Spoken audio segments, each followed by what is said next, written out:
Hello and welcome to another episode of the Fully Charged Show podcast, EV fires. That's what we're talking about in this episode because it's been in the news a lot and there's been lots of stories about it. There's been lots of talking about electric car fires, and I've had, in the olden days on Twitter, I used to get lots of those sort of comments like, I wouldn't drive one of your electric cars, they all catch fire and all that stuff. And there's been a huge amount of reporting about them, being blamed for fires when actually it was a diesel car or a hybrid car that caught fire, not an electric car. Anyway, all that is put into beautiful, open, honest, statistically based, research-based information by today's guest. So Emma Sutcliffe is an Australian, has numerous roles, but one of them is in the Australian Fire Service. She puts out fires and attends road traffic accidents. And obviously in Australia, bushfires on a fairly chunky basis when that happens. And she's an extraordinary woman. I met her in Norway earlier this year. And I just, what she, the database and the web page that she is part of producing is really worth checking out. So I've put all the links in the show notes here, but it is the EV. Oh God, I've got to get this right. Why am I doing? I knew what it was and I'd forgotten. EVFiresafe.com. EVFiresafe, all one word, all lowercase, .com. And that is an incredible database and statistical storage of what is actually happening with electric vehicle fires. Because as we say right at the beginning, all machines that human beings make can go wrong. Nothing is foolproof. And as Emma states on numerous occasions, all electric batteries can catch fire. They all can. Do they? Very, very, very rarely. Anyway, I'm not going to say any more because this is a really good discussion. She is an amazing woman, and we're definitely going to have her back on the show in any form we can because she's a really good, clear, honest speaker and without bias. Really interesting. So there we go. What else was I going to say? I'd probably say if you're in Sydney, do come along to our show, but I don't want to go on about that because I don't want to be one of those people that's always pushing that. But on the other hand, it's going to be amazing. And if you don't come, you'll really miss out. And then we've got a huge, amazing show in London in March. Yes. Just got to remember when it is, at the end of March. Anyway, that's all. I'm not going to keep going on about that. Obviously, please tell your mates about this podcast. That's always the best way. And also subscribe, but you probably have already. Don't want to say that. It's annoying. That's enough. Please welcome to the Fully Charged Show podcast, Emma Sutcliffe. So, Emma, thanks for joining us. This is the topic that I feel, I think we've passed in the UK peak EV fire discussion. It reached a peak this year where everyone that hadn't driven an electric car and knew nothing about electric cars said they all catch fire. Everyone. That was just the default setting. And that has definitely faded here. It's gone down the agenda. There's nowhere to charge them, or the charging infrastructure isn't ready. And these are all the excuses. So my take on this is always the problems with electric cars are now psychological, not technological. Yes. Technologically, they're just cars. They're like, it's kind of boring. They work, and all that. And so the problems are all for the fear of, you haven't used it. And I absolutely accept and acknowledge psychological resistance to change, which is normal. I mean, a lot of human beings don't want to change. But the fire thing is still, I've seen the stories, is much more prevalent in Australia. It's still front and center, really, the kind of the perfect excuse. I'd love to help the environment, but if I have an electric car, I'll catch fire and kill my children. Yeah. Everyone's going to die, and and emergency responders will get electrocuted if they touch it. And yeah. Oh, that's it. That's good to hear as well, because we work in this space, all we seem to hear is that this kind of and it seems to have reached fever pitch from what we're seeing, certainly on Right. YouTube and social media platforms, and um, so it's good to hear what's happening elsewhere in the world. I think there's as I say, that the YouTubers in particular, there's a few in Australia that have realised that if they talk about EVs on fire, they suddenly their views go The views go up. skyrocket. Yeah, exactly. And I've actually got a new rule that's come in the last couple of months. When someone says to me, "Well, this guy on YouTube said," I shut down the conversation and I go, "I'm not talking to you anymore. Come Right. to me with some actual data and stats." Yeah. And something, if you say to me, I had a guy on YouTube, I'm going to say, "Yep, Yeah. conversation's over." Yeah. Yes. No, I think that's a very good point. So, can you tell me a bit about your background? Because I know what you're doing now, but how did you get into this area? I mean, what's Yeah. your background in that? Yeah, sure. So I actually started life as a journalist, and then was working in electric vehicle charging and conversions, interestingly, which is Right. an interesting sector, and happened to be leading a job for the Department of Defence. So we were converting a all-terrain vehicle for them. And the way that it really got started was I'm also an operational firefighter with the Country Fire Authority here in Right. Victoria. Oh, so So you're actually you. If there was a bushfire and we went past it, you might be there with your helmet and you know. Ah, right. absolutely bouncing around on the back of the truck with a hose. Yeah, Yeah. that's Oh, exactly that's right. Yeah. that's impressive. So I'm what we call a bushy, so a bushfire firefighter, Right. and we had a excuse me, actually almost 5 years to the day, we had a big bushfire near Little River where I live.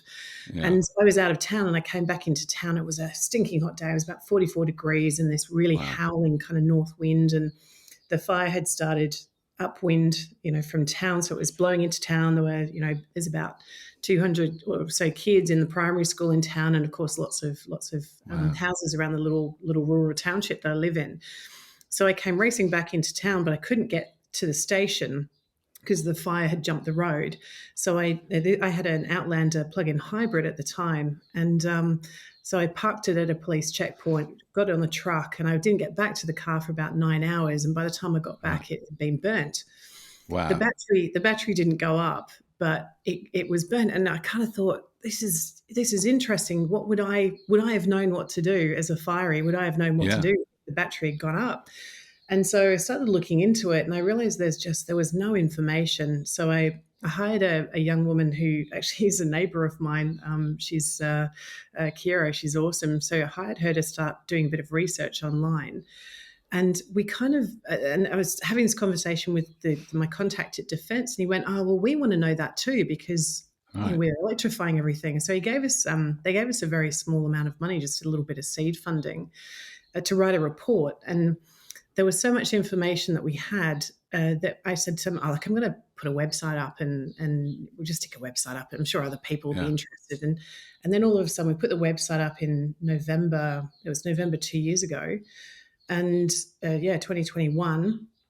And all of a sudden, I was getting these calls from people going, "Oh, what about this and what about that?" And it Right. just kind of, in 2 years, it's exploded into this kind of Yeah. global thing. And so I have, I often get asked, "Well, what are your qualifications?" Like, I don't have any. Yeah. There's I've no put out such some thing. fires. I mean, that's pretty good. You've put out a few fires. Put out a few fires. I know a bit about EVs and charging, and I live off grid, and I have a Tesla now, and there's really no qualification in the world to go, yeah, I do this, so, but I've Yeah. built an awesome team of people. So we have 9 of us now, and we've become kind of global. And most of us are firefighters as well. And we've got one Right. guy who's a risk specialist, another who's an incident management specialist. My closest colleague, and my right hand guy, is a high voltage specialist. He started life as a mechanic. So we've kind of almost accidentally found ourselves as the kind of go-to people for this stuff. And the Yeah. core of what we do is we find passenger electric vehicle battery fires. We look at what happened. We verify that the battery was actually involved, because it's actually Right. more common for an EV to catch fire with no battery involvement. and then we Right. put that on a database, and from that we draw learnings, and we publish them every quarter, or now it's every 6 months, and we've more recently we've moved from kind of that research side of things more recently into consulting and training. So we've been working in airports and shipping and mining, and we've kind of moved beyond just the average passenger electric vehicle into those specialty sectors, which has been super interesting. Right. And I mean, I just want to quickly plug the site because I mean, what is fascinating is it feels really global. It doesn't feel like a corner of Australia. It feels like it I get that refers all to the the time. world. So it's evfiresafe.com. Is that Yeah, correct. the I get address? that all Yeah. the time. I had a lovely guy. Well, no, it's a really good thing. I mean, I think it feels very relevant to the UK, so it feels very relevant anyway, really. I mean, Yeah, look, the information is certainly global, and I think the lack of knowledge amongst emergency agencies is certainly global as well. And I right. hear Aussie firefighters go, "Oh, we don't know anything about this." I'm like, mate, go speak to your colleagues in the UK or Germany or the US, and Yeah. they'll tell you exactly the same thing. We're all learning together here. Yes. Yeah. Yeah, yeah. But Because I have done, just very quickly, slightly off, but it's not off topic because it's about fires, but I used to do a TV show called How Do They Do It? And one of the episodes was about being a firefighter. And I wasn't a young man even then. It's a bit unfair. And they definitely had fun, the training. So I was at a fire training college. oh, I'll look it And up. they Yeah, made me, oh, it's cruel. They made me do it like rolling up the hose. Oh, for God's sake, that yeah. took me like an hour and a half. And I had to have a We, sit we, down. But then, bizarrely, the one thing I could do, which you don't know until you do it, is they put me in full whatever you would know it, all the sort of breathing the apparatus. breathing equipment, the tank on the back, the Mhm. big suit, so hot and heavy, and Yeah, I had to crawl through a completely dark series of tunnels full of smoke. No yeah, problem. And they said the biggest, toughest guys freak out doing this. They can't, you yeah. know. Oh, yeah. And That I if just you, didn't. I don't get claustrophobia. You don't know until you do it. You get claustrophobia? No. Was it comfortable? No, it was horrible. But I didn't. I you was fine. I managed to get out without. And they were that was so. But the one that was relevant to this was, so this is pre-electric cars. I used the jaws of life or whatever it is to cut the roof mm, off a car, and there yep, was a fire officer sitting inside, yep. waiting for me to save him. He had to wait a long time. Poor guy. And I shattered the window like they told me, and Yeah. covered him in glass. I did all the things, you would know all these things. I did all the things as wrong. So, of course, highly amusing, but quite cruel. Oh, look that one But up. so I've had a little bit of experience of your volunteering job, which is it's amazing. That's really, I think that counts for quite a lot when you say you're not a specialist. Very, Yeah. very few people have fought a fire on the scale that you have. So it's the understanding of what fires do.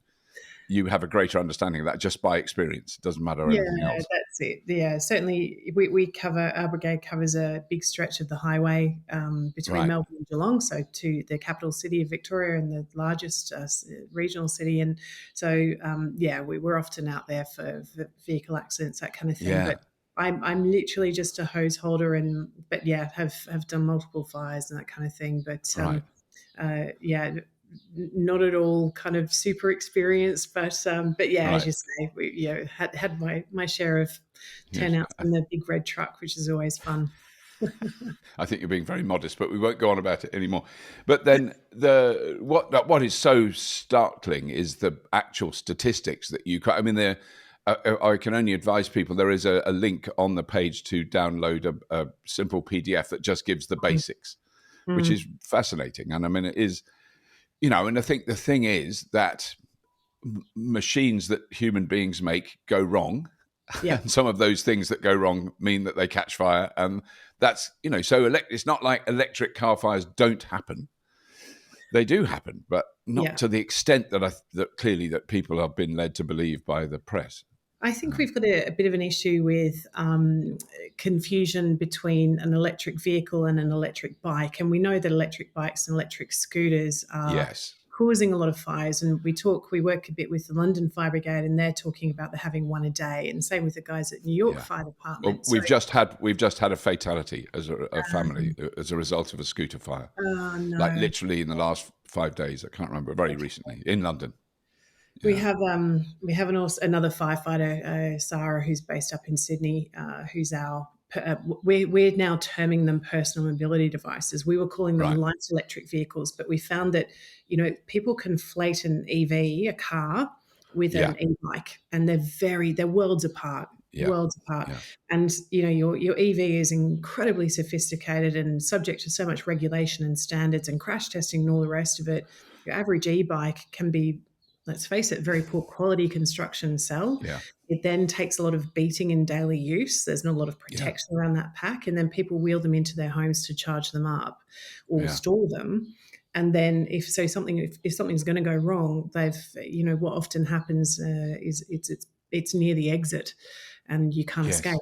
So Yeah. we have this problem where, and I see it all the time, where people are quoting stats where they go, "There's been 600 EV fires." I'm like, no, I know for a fact that I think this stat that I read recently was Right. 661 EV fires in New York. I'm like, there's never been an EV fire in New York. There's been 661 e-bike fires or E-bike e-scooter fires. Isn't that fires. amazing? Isn't that Yeah, amazing little but people go, statistic? oh, 661, that's all Yeah. those Teslas catching fire. Yeah, and Yeah. it's just Yeah. absolutely not. Right. So it's a really important, as I say, we've stopped using the term light electric vehicle. We're now calling them personal mobility devices, or Yeah. Yeah. PMDs, to differentiate between the two. And Yeah, then the other thing I think that's important is there are personal mobility devices that are very close to as safe as electric cars, but they yes. tend to be the really expensive, well-made ones, which Yeah. which some people can afford to buy. But I mean, there's certainly a lot of cheaper, that you would buy a kid for Christmas, electric scooter that they Yeah. want. That And is not. we'll see. We started tracking the numbers for the first half of this year, and we saw a real spike through February and March. So everyone got them for Right. Christmas, and we saw a spike Right. in fires in February, March. So we're bracing for impact for Right. 2024. I think you want to buy the best you can afford, but of course that's not. We've got to encourage uptake for people that are using personal mobility devices for getting to school or making money. Yeah. People who are on a lower income, we have to support them to buy the best they can, Yeah. and then we have to support them to know, so they know what the early warning signs are. The Yeah. worst thing we can do is ban everything. We don't want to do that. We want to Yeah. just make sure that people are aware of those early warning signs. And I think New York is starting to really get a handle on the problem by having publicly available charging in an outdoor space, or maybe Right. there's a cage you can lock your e-bike into that's out of Right. your apartment, so for those Yeah. high density places. So we are working with a rideshare company here in Australia called Beam, who've done some awesome work in this space. So they, Right. you hire their e-bikes, e-scooters. So we're just trying to figure out what that looks like for, say, strata, body corporates, people that are living in apartment buildings. How can Yeah. we reduce that risk down even more Yeah. for them? So yeah, there's a lot of Because I work. mean, because I've used beam scooters in Brisbane and Mm. Sydney a bit. Are they? I mean, I'm always a bit scared just because I'm old. And when you fall over at my age, it isn't. You don't like trip over. You have a fall, Yeah, and yeah, that's yeah. You yeah. don't, So there's long term issues associated. So you don't want to do that. But that said, I just wonder whether are they statistically a bit safer? Do they catch fire less? I mean, they're very solidly built, quite heavy scooters, aren't they? They're not like the ones you can buy for No, $100. they did have a fire a few years ago. So from that, they have developed an awesome system of Right. charging. So they've got thermal imaging cameras on their packs as they're charging that Right. will ping back to a manager if there's a temperature If there's a increase. problem. Right. They have systems in place in the workshops, and if a battery is in any way compromised, they don't muck around with it. It's straight out Right. the door. Yeah. It's disposed of responsibly, and they've really raised the level of awareness amongst their staff. So they've taken amazing steps to make themselves really safe. Yeah. Not to mention the fact that, when you talk about a rideshare e-bike or e-scooter that's being maintained and looked at and Yeah. checked, that's going to be a lot safer than one that you buy your kids for Christmas and no one's really thinking Just leave to it. Yeah. check on it. Yeah, that's it. But look, in the past, I'll look into the incident you just mentioned. But in the past 18 months, we've lost 4 whole families to e-bikes and Right. e-scooters. One family in the UK, so mother and her 2 children. I think only the Right. father survived. So and in one incident, a mother and her 4 children who were asleep in an apartment had an e-skateboard go into thermal runaway that actually Right. we think they died from inhalation of the gases before the fire Right. even started. So Yeah. we've got this big problem with them. But when we talk about cars, um, you know, I think in everybody's heads, and I get it all the time from people, oh, EVs catch fire all the time. And Yeah. I say, your EVs and your EV charging are inherently safe, but your e-bikes and e-scooters, we need to have a chat about. Kind of We inherently have to dangerous. separate the two. Yeah, yeah, Yes. Yeah. Because I mean, the statistic, the one statistic on your, because I just want to check this. How many? So that you ask all those questions. Are EVs safe? And how many EV battery fires have there been? Mm. Since 2010, the EV Firesafe research team found 246 verified EV traction battery fires globally. So that's in the whole world. Sorry, the stats have updated since then. Oh, We're have they? sitting at 434 Right. globally. This is And in that is fires that was started as a result of the battery starting the fire, not a fire from another form, correct. So and not from other electronics catching fire or something. yeah, correct. So if it's on our database, it involved the high voltage lithium ion battery. If Right. it was Right. just an electrical, fault or someone dropped Fault their fire. cigarette Yeah. on the seat, it Yeah. doesn't come to us. So that's either now our leading causes there. And this is part of the good stuff about having the database is we can now go, Yeah. okay, well, if the EV's been subjected to one of these things, we have a slightly increased risk of fire. And as emergency responders, we need to be a little more careful. So Yeah. we know that collision, so road traffic collision, or if the car hits debris, so debris Right. lying in the road and it runs over the top of it, or if it's submerged in water, particularly salt water. So Right. if there's a flooding event, so I know parts of the UK are underwater at the moment. We were talking to a few fire agencies last week about that. So if it's been submerged in water, if it's been exposed to another fire, so if it's been near a building or it's been in a Right. bushfire, or if it's on recall for battery fire issues. So we've got a Right. number of cars on recall globally. So the Jag I-Pace and the Audi e-tron, Porsche Taycan, for those issues. So there Wow. are kind of Sorry, can four, I just go back over that? Because that's three very high-end, very expensive electric cars. yeah. Which is really, it's not like the cheap skateboard or scooter. That's like, No, that's it. yeah, Yeah. wow. Yeah. So Well, there have been sort of design / technical issues with those vehicles that have required work being done to them. Is that yeah, hadn't correct. really So taken that in, right? yeah, so it's typically a fault during the manufacture of the battery cells themselves. So Right, Hyundai and the Hyundai Kona and Chevrolet Volt, sorry, in the States were recalled. God, that was a few years ago now. There was an extra fold in the cathode of the battery cell. So it was a tiny little right, mistake, but it led to, right, as far as we can tell, about 33 fires. right, They were recalled, and in a lot of cases, the packs were replaced or, right. software updates were done. But it's cutting edge stuff, and Yeah, we're right at the start of this very exciting journey. And yeah.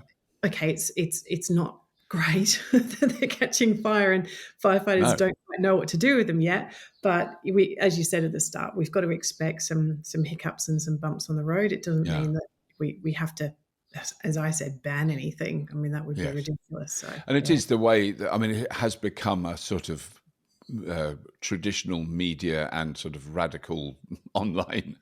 It's sort of not, it's not a meme, but it's an obsession. So we've Mhm. had the two big fires we had here that got in the news. One was Yeah. on a car transporter in the North Sea near the Netherlands, and the other Yep. was in a car park at Luton Airport. And Yep. I have to say, I'm not going to let them off the hook. The BBC first announced the Luton Airport fire, they said, was probably started by an electric vehicle. Yep.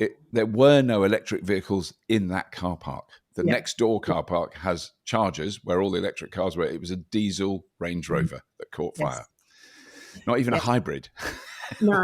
And then the next thing I heard, once that had been confirmed, someone said, "Oh, well, it had a 12-volt lithium-ion battery." I'm just like, "Oh, for goodness sake, really?" I know Wow. people will just go to any lengths, and and I love kind of seeing your stuff and Dan Caesar's stuff and other people where they go, hang on a minute, Yeah. this was not, you can't prove anything at this point. And Yeah. for reference, so Fremantle Highway, Felicity Ace, Sincerity Ace, they're all car carrying cargo ships Yeah. that caught fire in the Felicity Ace example sank. And all of them have had this talk around their electric vehicles, and we're still waiting to hear on Fremantle Highway. But as of now, there's only been one electric vehicle fire that caused a fire on a ship. That was in 2010. It was actually the very first incident on our database. And it was a home converted vehicle with a homemade charging cable on a passenger ferry. And, it was, to be honest, back then, probably not a case of if but when. And, Yes. and unfortunately, it was on a ship, and fireys had to be helicoptered in. Everyone was okay, and it was controlled quite quickly. But that's the only verified electric vehicle battery fire on a ship. On a ship. So wow. Isn't that? And that was in 2010. That was when there was about 18 electric vehicles in the world. There was very few. This was a converted Nissan Qashqai. Yeah. So wow. Yeah, because the first one I was aware of, I'm not going to mention their names, but was a range extended Prius. It was basically someone put another Prius battery. They got a Prius battery from another vehicle and managed to fit it in the back of their Prius. And and these were not unskilled people. They did a decent job. It was. And they had it, so it was a plug-in hybrid before Toyota made a plug-in hybrid, and it was plugged in, thankfully, outside their house. Okay. And they woke up in the night hearing pops and whizzes, and looked out, and their Prius had gone already. So luckily, no one hurt, no damage to their house, but the car was just a sort of blackened wreck. But and that was in probably about 2010, 2011 that happened. So it was at the time when people were playing around with. Yeah, that's it. Yeah, wow. And particularly with batteries that weren't designed to be charged off the mains, which those batteries, the Toyota batteries, definitely Prius batteries were, the earliest hybrid batteries that. I'm trying to think what chemistry they would have been as well. Probably. I've forgotten. I did used to know. I'm afraid it's gone now. That kind of thing. Yeah. But that. But yes, I mean, those stories are very frustrating. And so when I kind of responded to, or was getting deluged with all that stuff, I kind of tried to find some statistics, and they are quite hard to find, because you've got to know the exact wording of the question, because you get so much stuff about, but one of the statistics that did come up, and I was intrigued about your story with when the fire burnt out your car. That hybrids and plug-in hybrids seem to be at the top of the list of the most likely to catch fire. I don't know if is that a statistic you know? So I think that statistic comes from an insurance company in the US who have widely quoted, because they've done a comparison with internal combustion, plug-in hybrid, and electric, but which is great. But what they've failed, what we're talking about there is non-verified. Basically high-level statistics. So I think they worked it out per 100,000 cars. So that's fine. But honestly, it's not accurate, because when we talk about electric vehicles, and our database deals with electric vehicles and plug-in hybrid electric vehicles. So anything that's an electric vehicle that doesn't plug in, we don't cover, because we were looking at risk around charging units for emergency responders as well. But when we talk about electric vehicle fires, that we've always known that, but only recently been able to prove that in the Netherlands last year, so they track all their data, they had 118 electric vehicles on fire. Only 38% of those involved the high voltage battery.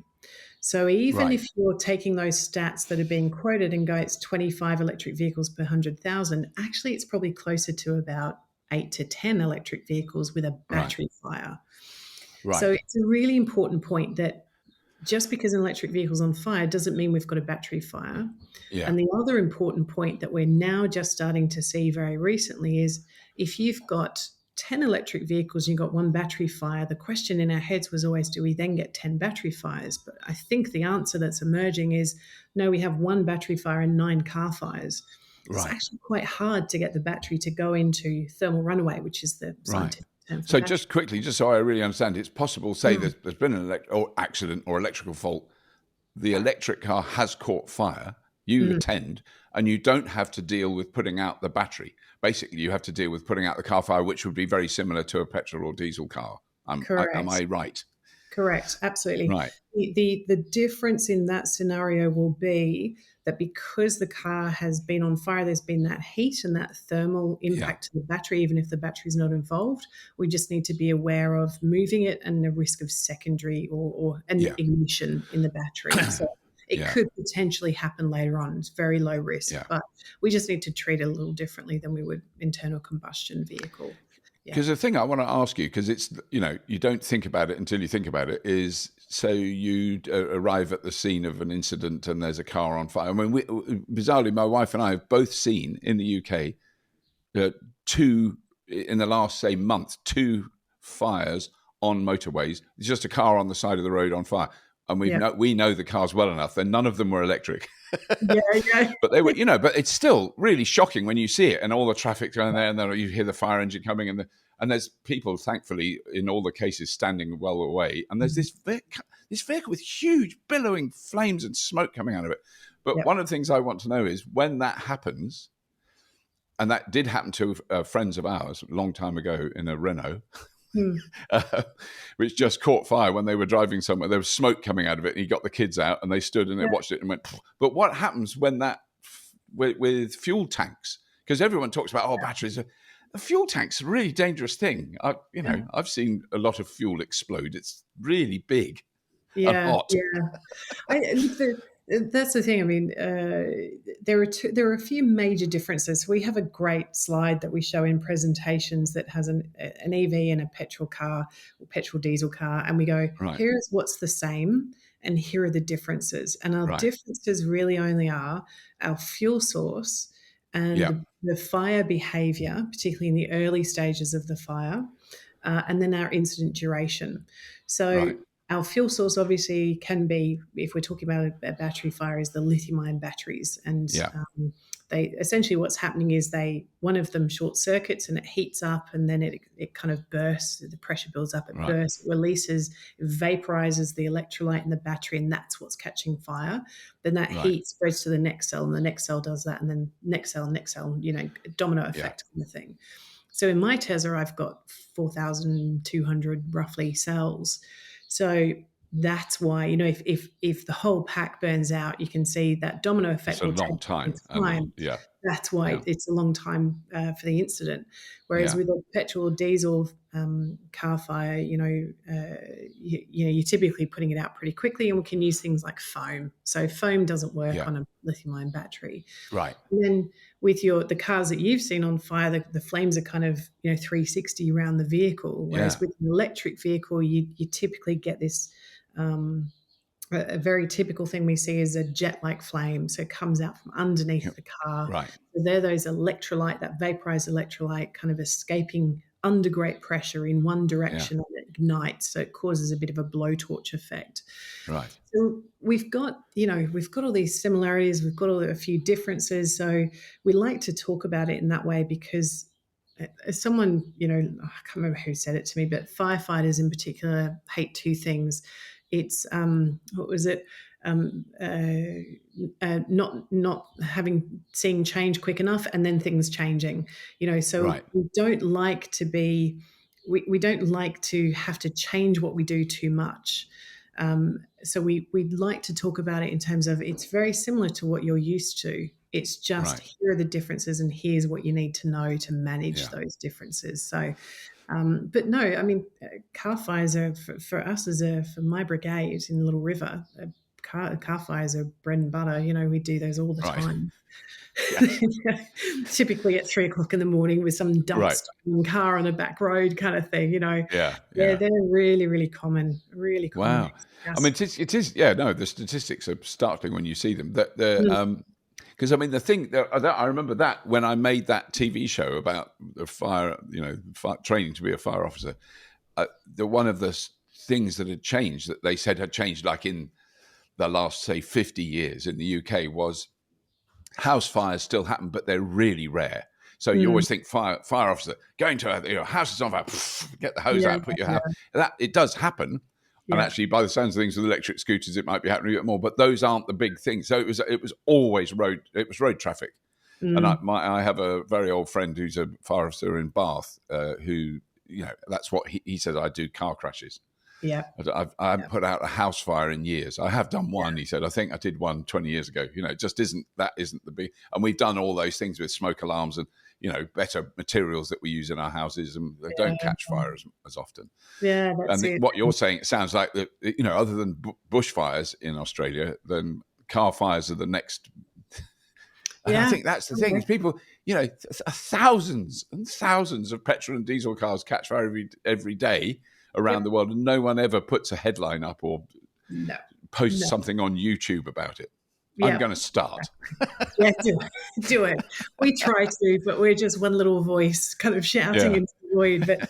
It's another really good point that you bring up, that the other bit of online rubbish that we see a lot of is people saying if an electric vehicle is involved in a collision, firefighters are going to, or emergency responders, you're going to extricate, cut someone out, you're going to get Right. electrocuted. Yeah. Now, it's a really important point, because we haven't seen it, but we hear these stories of people going, "Oh, firefighters, road rescuers saying, oh, well, I don't, I'm worried about this. I won't, we might change the way we do things." And you kind of think, Right. well, we need some awareness around that. But essentially, we're seeing it here if we take Australia as an example, we're probably seeing one electric vehicle involved in a collision every week now. We've got enough on the Right. road, but we're maybe seeing one nationally every week, one every Right. week to fortnight, right? So we see them quite commonly. And the way we see them is when they go to salvage. So we keep an eye on the salvage yards. We're actually working Right. with one of the biggest salvage yards here to improve their fire safety. But we've only had 6 electric vehicle battery fires in Australia ever. This is You've at had all, ever. 6. 6. Wow. So we've had 6, And I mean, yes. there are now tens, if not hundreds of thousands of electric cars on the roads in Australia. I think we're There's a knocking on lot. about 150 to 160,000. Yeah. Right. So we're still And you've had 6 battery fires. battery fires. Now, Right. none of them were connected to charging. One was Right. arson. 3 were in buildings, and the buildings burnt down around the car. So nothing to do with the car. The building caught fire and took the cars with them. Oh, right. So the cars didn't start the fire in the building. No, cars were just Wow. involved in the building fire. Yeah. Then we've had one high-speed collision that was at about 160 k's through a sign into a tree, and then we had one that hit road debris. So it hit Right. a tail shaft of a truck. So it's an 18-kilo chunk of steel. Right. And it ran over the top of it at 100 k's an hour. Actually, at 111.58 kilometers per hour. We've got the data from Tesla. And none of them were connected to charging. They were all in normal operation.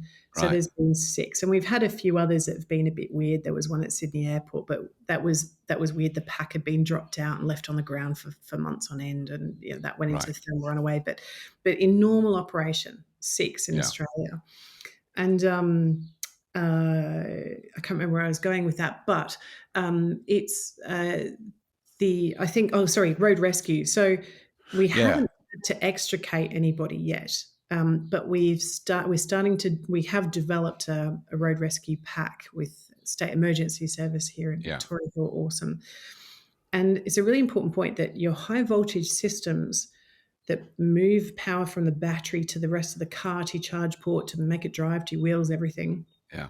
If your airbags have gone off, that high voltage pack isolates itself. So It's isolated. Yeah. it would automatically isolate itself. Right. Therefore, your risk is very, very low. And the fact that electric vehicles are DC systems, so you can't become the earth like you can with AC power, Right.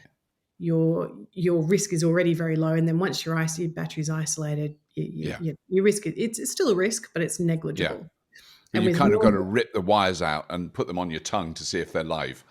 Correct. You've which would really be got to try stupid. hard to electrocute yourself. Yeah, yeah, yeah. So, Yeah. yeah, exactly. And it's the same. So like cutting a roof off or something like that. There's not a danger to the fire officers, right? If your airbags have deployed, Yeah, no, there's no danger. Your danger there is the small potential of thermal runaway, the battery yeah, fire, but that's a risk with any car that you're cutting into. Any yeah, car can catch fire. yes, So road rescue, I think, is certainly here in Australia, and I'd say globally, that's the most urgent thing we need to train responders on, because that's right, what they're going to see far more often than battery yes, fires.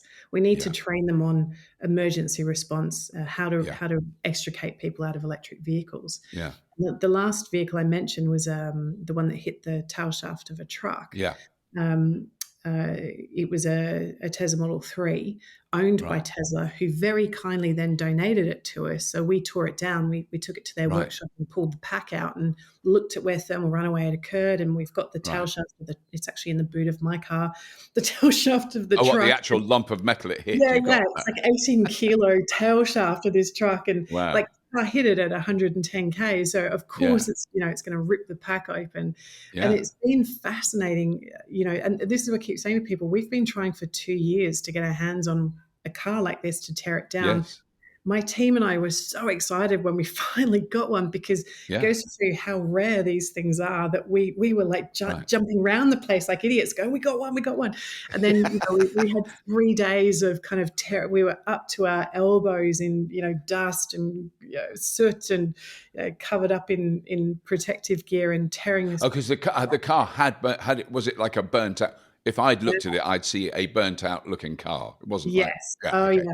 It was very clearly burnt. And so, with Tesla's help, we pulled the pack out and actually sifted through every single cell and had a look at every right, single cell and what had happened, and and went through the whole kind of process of it. right, And then we took it out to a yard and we let the CFA crews loose on it, and they cut it open, and we did that, and I right, kind of think, if we could, what we'd love is to then get a car to every fire department, around, yeah, or every fire agency around Australia, and go, there's a car, go cut it up, yeah. and Have a look. learn, Yeah, how to actually do that. I think that's yeah, the most important thing, is extrication, and just typical, road traffic collision. What do we do in that yeah, case? We've actually come up with an acronym called IAIM. So my colleague Dan and I, so identify, assess, immobilize, isolate, monitor. It steps you through the whole process, right, and makes everyone a lot safer around them. But yeah, it's yeah,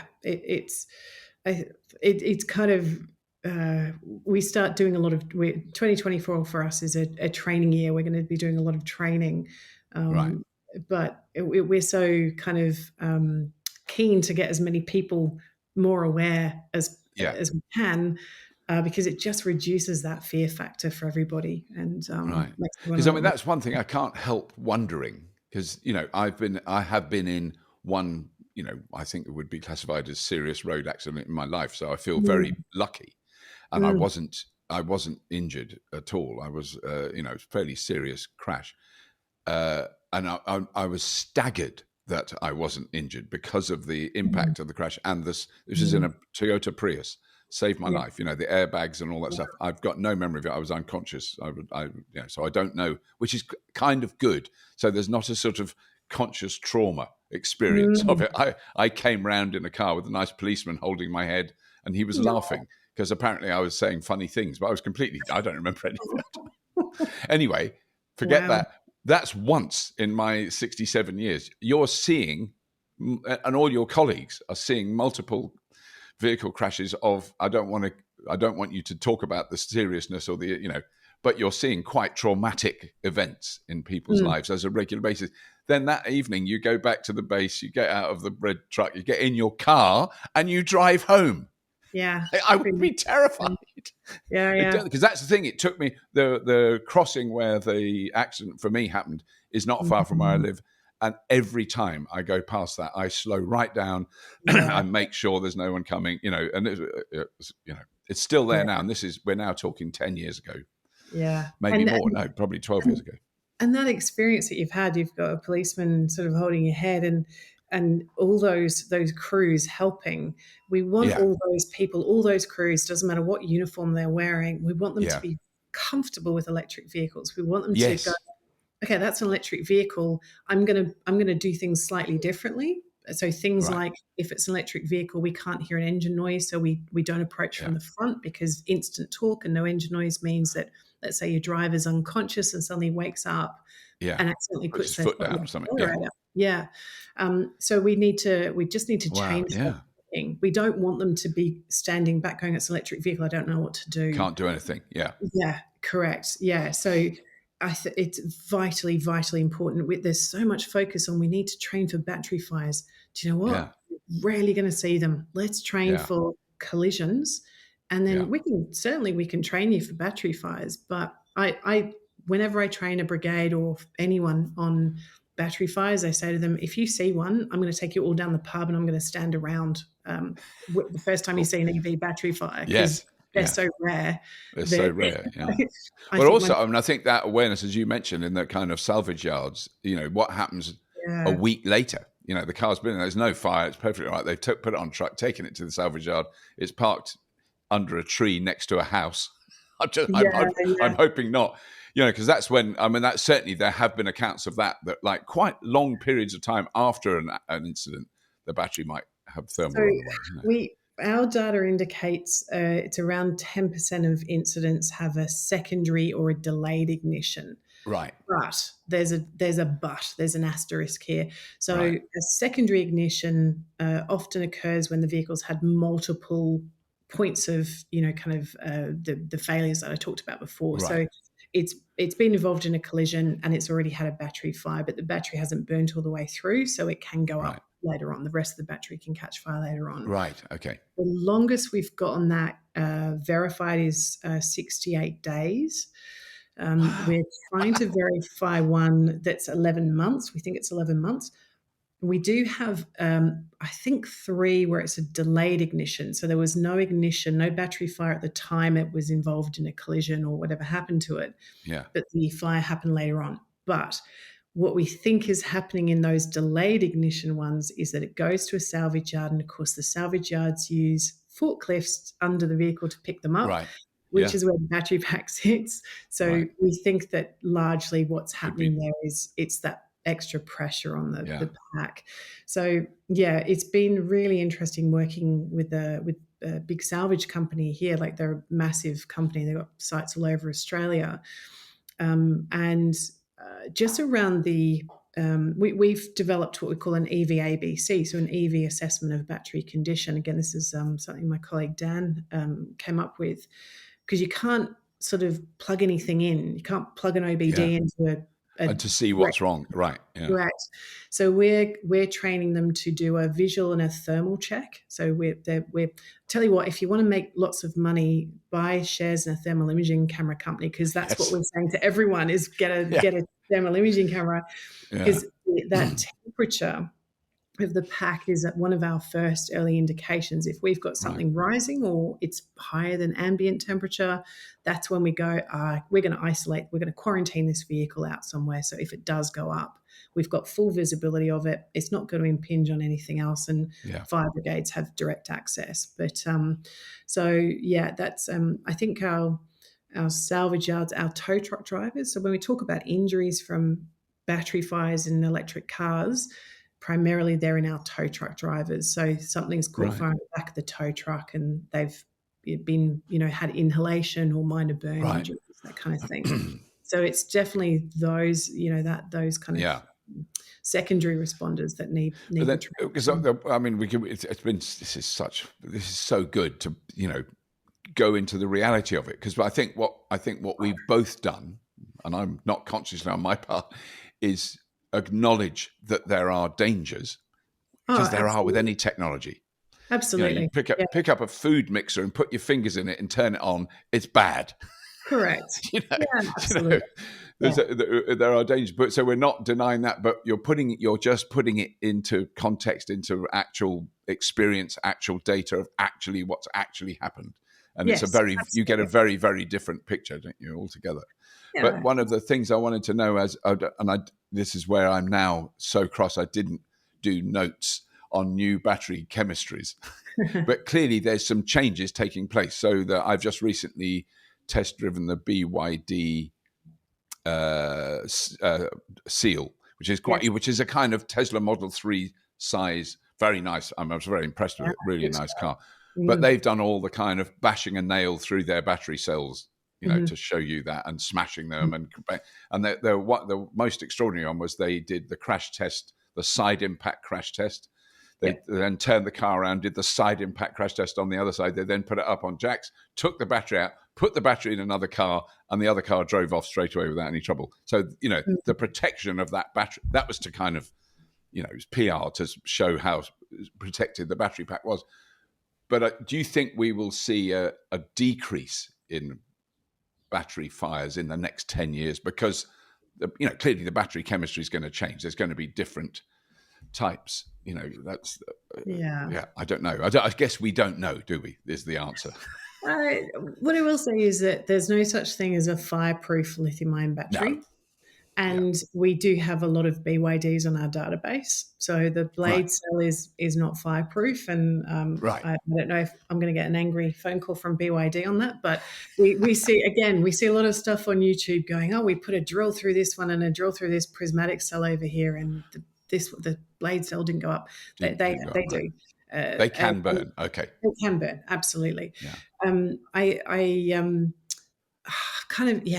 for a while there, I was kind of enthusiastically jumping on every article that talked about new battery chemistry. And then after a while I went, do you know what? When we've got 26 million of a certain chemistry on the road and we've got no fires, then I'll be happy. I'll happily retire. But we still then have the legacy, issue. The other big question that we have as well, of course, is, so my Tesla's a year and a half old, but what happens when it's 20 years old? What happens when all the cars we have on the road now are 20, 30 years old? Or, and they've had lots of, I live in a rural area, so we've got lots of potholes, that kind of thing. Yeah, and loose rocks and things like that, Yeah, absolutely. So we don't know. So yes, the battery chemistries will get better. And actually this year, we think we've seen a drop in the number of battery fires in total in cars from last year. That was primarily due to the recalls that happened over the last 2 years with the Hyundai and the Kona and the Chevrolet Bolt. So we may actually this year see a bit of a drop back. We'll let you know. And we're also, in that same 12 months, a massive increase in numbers of electric vehicles. That growth globally has been staggering. Yeah, certainly the numbers haven't dramatically increased with the number of, because there've been more cars on the road. Yeah, we haven't seen. And the other one that I always think is important, because when I've said, well, there's only been this many electric car fires, well, there's not very many electric cars. You can argue that we've got 32 million combustion vehicles on the roads of the UK, which is mind-boggling that they all fit. Well, after spending, I think the thing is, I just thought the world I lived in was normal until I went to Australia and went, oh no, the world I live in is really small and crowded. I didn't notice until I went to Australia and went, I drove to from Queensland from Brisbane to Alice Springs. My first visit. I didn't know what that meant. I know now what that meant. That's quite a trip. That was insane. And then I drove from Alice Springs to Uluru in a ex-military vehicle that did a maximum of about 60k, 40 miles an hour, flat out. See the scenery. Yeah, wow. Yeah, it was amazing. Amazing. No, it was a life-changing experience. But, I accept and acknowledge that Australia is quite big. Yeah, I've been in the UK twice this year, and each time I come home, you get that moment where you come out of the airport and you go, ooh, big sky. Yes, it's a bit more space. But no, what was I going to say? Oh yes, but to get back to the point, when you see the statistics of fires per 100,000 miles or per million miles or whatever, that puts it into perspective. That it doesn't matter how many. There could be one electric car and it's driven 20 million miles and it's had one fire. Then That's Yeah. what puts it. And if you have a petrol car that's driven 100,000 miles and it's caught fire, and you go, okay, that's And different. frankly, we shy away from doing those comparisons The because the comparisons data don't is so work. No. new. Yeah, the data is Yeah. so skewed still.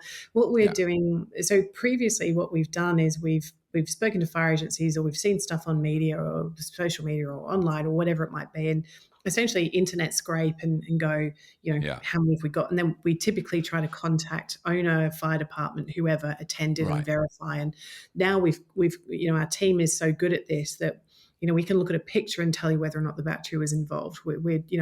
really honed our skills there. But what we're doing through 2024 is actually setting up data sharing agreements with countries. So we talk to whoever's collating the data in a country and go, well, you give us your data and you can have access to the whole thing globally. Yeah. So that gives us two things. It gives us more verified data because typically they're checking if it's a battery fire or not in some cases. And then gives us better data. And so I feel like even though our database has been going 5 years, really next year is the year where it kind of matures, Right. it will become better. But when I say that, we've really only got it was probably half a dozen countries that are tracking their national data. Right. Even Australia is not doing it at the moment. There is talk of it, and I keep saying to federal government, they keep saying, "Oh, we need someone to track this." I keep putting my hand up, going, "We've got it already," Yes. but I can't seem to get through to the right person. But Right.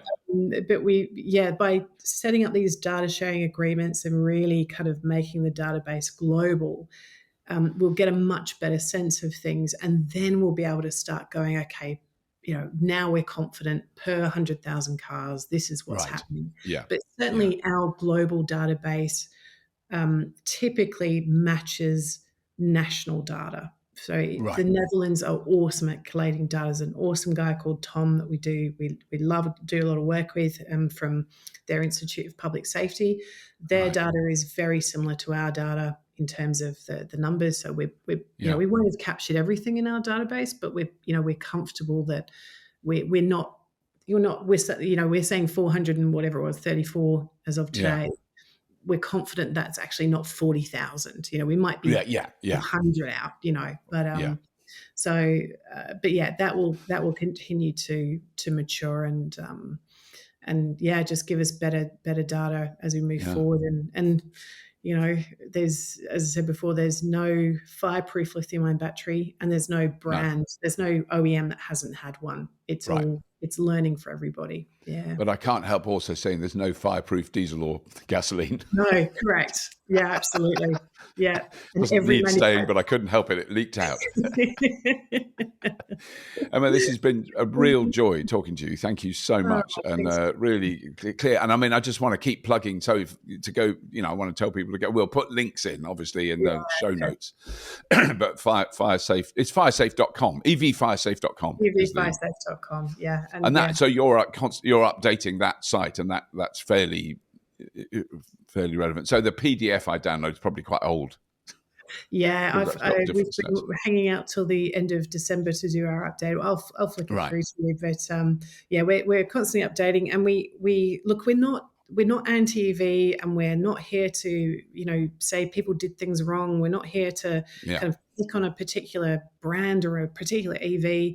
What we want to do, like you said before, we want to get all the information and share it with emergency responders. Yeah. And our secondary responders, and then look for trends, and then even say, look, we're seeing this trend. Let's do something about it. How can we work with these people to figure out? We never we don't kind of pick on anyone in that regard. But the other thing, as I say, we've got a training calendar for next year, and then we've also developed a learning platform. So our the car that we tore down, we tore the burnt battery out of, is called Tesla with two T's, TESTLA.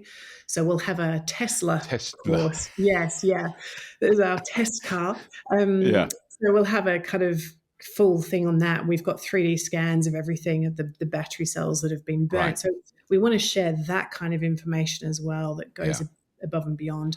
We've also started tracking electric buses and electric trucks. Yes. Actually, we haven't mentioned that. Yeah, because there has been a recent battery fire in a Janus truck who I made a show with last year. It was so sad to hear that. I mean, that was... Yeah, I actually went down to that one just to assist. It was, I think the good thing there and is that was a battery fire, was it? That was what started that fire. Yeah, definitely. Again, the photos, the bit of video that we that people took at the initial stages clearly is a battery fire. Right. The good thing about that, I think, is that we could Fire Rescue Victoria that managed it could take the packs out and isolate the pack from the truck, which made life a lot easier. Wow. So, wow. Yeah. What while they were burning, or the ones that weren't burning? I mean, yeah, post they were still probably in non-flaming thermal runaway, so probably still hot and still destroying themselves inside the pack, but they weren't flaming. So yeah, they and was anyone hurt in that incident? I haven't heard the details of it. Driver was fine. So yeah.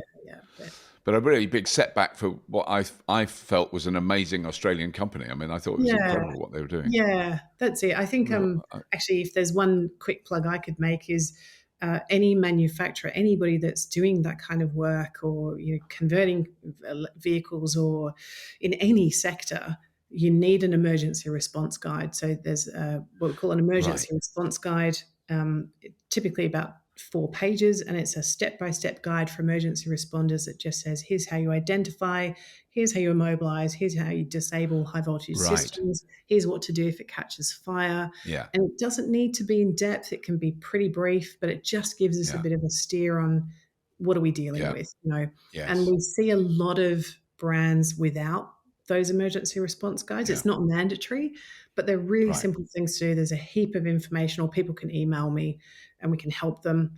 But just having an emergency response guide available is absolutely gold for emergency responders globally.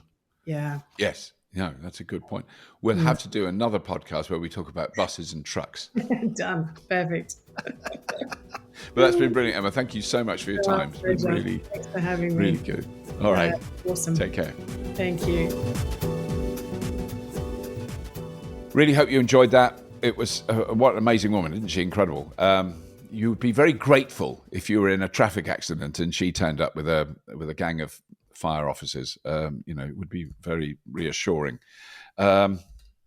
That's all, really. I don't want to say anything else. Hopefully, if you're in Sydney, I'll see you in February. Really looking forward to it. And as always, if you have been, thank you for listening.